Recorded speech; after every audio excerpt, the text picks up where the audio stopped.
huwag basta-basta ha, mag-add to cart na nakikita natin gamot sa internet.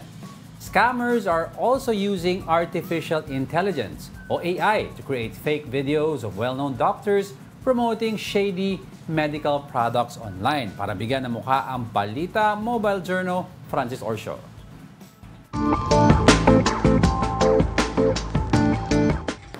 Nakabili ka na ba ng health products online dahil pre-nomote ng isang doktor? Sure ka bang legit yan?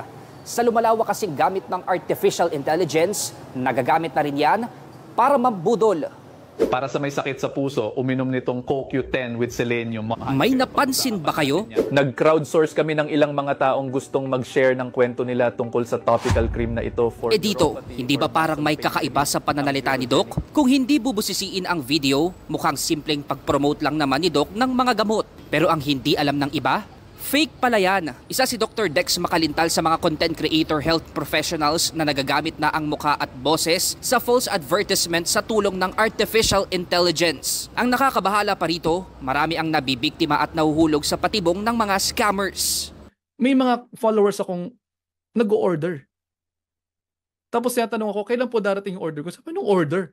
Ang sister raw ng mga scammer, binablock ang mga content creators para hindi makita ang kanilang budol advertisement. Kaya si Doc, sa tatay niya pa ito nalaman. Tinatawag naman na neurogenic cream ang isa sa mga peking pinopromote ng mga scammer. Sabi sa video, for pain reliever daw yan.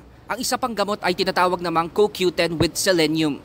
Pero paglilinaw ni Doc Dex, wala siyang ini-endorsong ganyang mga gamot. Pangamba niya tuloy ngayon, baka magamit pa ang kanyang mukha at boses sa tulong ng AI sa iba pang mga bagay tulad ng eleksyon. Mahigit 1 milyon pa naman ang followers niya sa social media.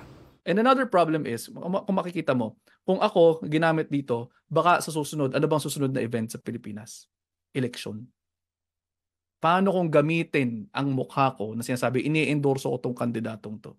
Hindi pa tukoy ni Doc Dex kung sino ang nasa likod ng paggawa ng peking ad. Pero aminado ang Scamwatch Pilipinas co-founder na si Giselle de Guzman na kulang ang mga batas at regulasyon sa Pilipinas sa paggamit ng AI. Kaya nagagamit ito sa mga krimen. Payo niya sa mga madalas mag-avail ng mga produkto at serbisyo online. Ito yung pinaka-importante, magduda. Hindi lahat ng nakikita nyo, totoo. Kailangan maging mapanuri talaga yung mga kababayan natin at i-report nila kung hindi totoo. Una na ring nagbabala ang Food and Drug Administration na mag-ingat ang publiko at maging mapanuri sa mga binibiling gamot online. Sabi nila dati, to see is to believe. Pero sa panahon ngayon ng AI, mas mabuti nang mag-think before you click. Mobile journalist Francis Orsio po, hatid ang mukha ng balita.